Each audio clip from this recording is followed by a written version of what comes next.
বিসমিল্লাহির রহমানির রহিম। সংগ্রামী সকল ফেসবুক ভাই বোন বন্ধু, বাংলাদেশের বাইরে এই ভিডিওটি যারা দেখবেন, আমার পক্ষ থেকে জানাই সংগ্রামী সালাম। আসসালামু আলাইকুম। সংগ্রামী উপস্থিতি, বাংলাদেশ নিয়ে নতুনভাবে ষড়যন্ত্র করার কেউ থাকবে না, কেউ নেই।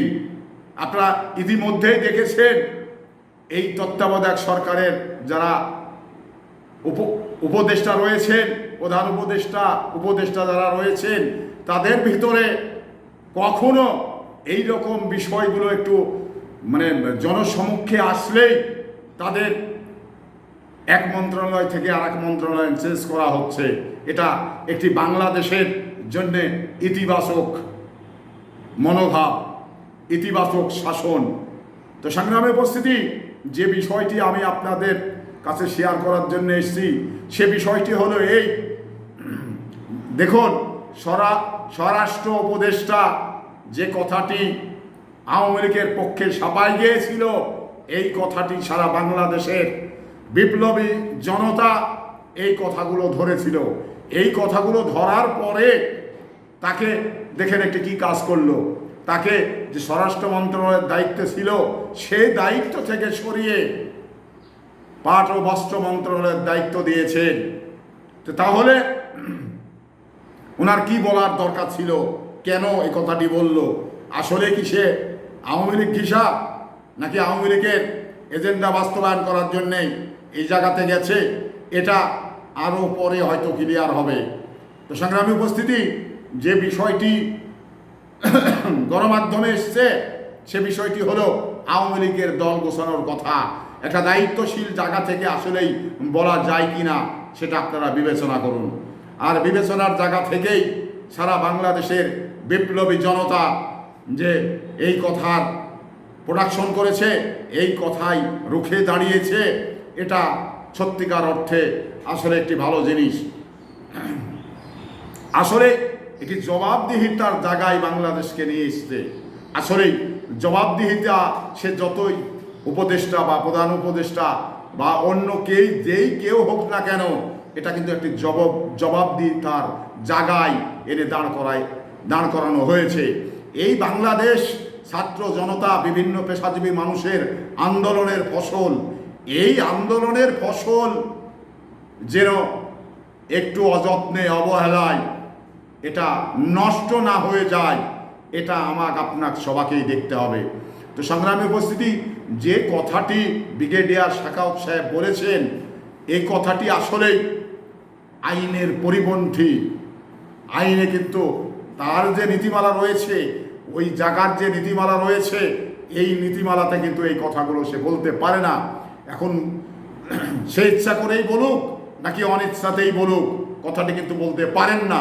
যার কারণে নগদ জনগণের সামনে একে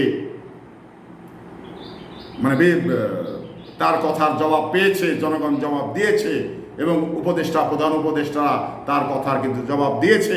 তো সেই জায়গা থেকে আমরা যে অবস্থানেই আছি, যেন এই ধরনের এজেন্ডা বাস্তবায়ন করার ক্ষেত্রে কেউ যেন কাজ না করেন, এই প্রত্যাশা বাংলাদেশের মানুষের। তো সেই জিনিসগুলো আসলে এবারে কোন ভদ্রলোক ওই দায়িত্ব পেয়েছেন এটা আপনারা দেখেছেন, হয়তো বা জানেন। উনি হলো এই সেনাবাহিনীর আর একজন মেজর, এই জাহাঙ্গীর আলম চৌধুরী। উনি কিন্তু সেনাবাহিনীর একজন ব্রিগেডিয়ার ছিলেন। ওনার সদ্যপ্রাপ্ত রিটায়ার্ড হওয়ার পরেই তাকে কিন্তু এই স্বরাষ্ট্র মন্ত্রণালয়ের দায়িত্ব দেওয়া হয়েছে। তো ওনার যতটুকু ব্যাকগ্রাউন্ড আমরা জানি, তাতে করে ওনার ক্ষেত্রে এতটুকু হয়তো ভুল হবে না, আমার যতটুকু ব্যক্তিগত ধারণা। তো সেই ধারণা থেকে বলছি, ওনার কাছে জনগণ যেটা একটি গুরুত্বপূর্ণ কিন্তু মন্ত্রণালয়, স্বরাষ্ট্র মন্ত্রণালয়, সেই মন্ত্রণালয়ের উপদেষ্টা হয়েছেন। উপদেষ্টা হওয়ার পরে জাতি যে জিনিসটা আপনাদের কাছ থেকে প্রত্যাশা করে, জাতির প্রত্যাশা পূরণ করার ক্ষেত্রে আপনারা সর্বদা চেষ্টা করে যাবেন, সর্বদা প্রস্তুত থাকবেন। জাতির এই কান্তি লগ্নে আপনারাই এই জাতির ভরসা হিসাবে জাতি আপনাদের বরণ করেছেন। তো সেই ভরসার জায়গা থেকে আপনারা উল্টাপাল্টা কথা না বলে বাংলাদেশটাকে কিভাবে এগিয়ে নিয়ে যাওয়া যায় সে বিষয়টা আলাপ আলোচনা সাপেক্ষেই আপনাদের এই কমিটি রয়েছে, কমিটির মাধ্যম দিয়েই আলাপ আলোচনার মধ্য দিয়ে কিন্তু আগামীতে দেশটা এই সন্ত্রাস মুক্ত করতে হবে, চাঁদাবাজি মুক্ত করতে হবে, এই দখলদারিত্ব নির্মূল করতে হবে। কর্তৃত্ববাদী কোনো সরকার থাকবে না, জনগণের সরকার থাকবে।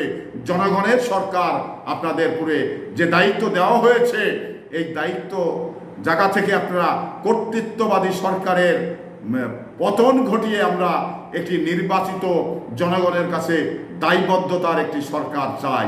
এই সরকার আপনারা আশা করি উপহার দিবেন।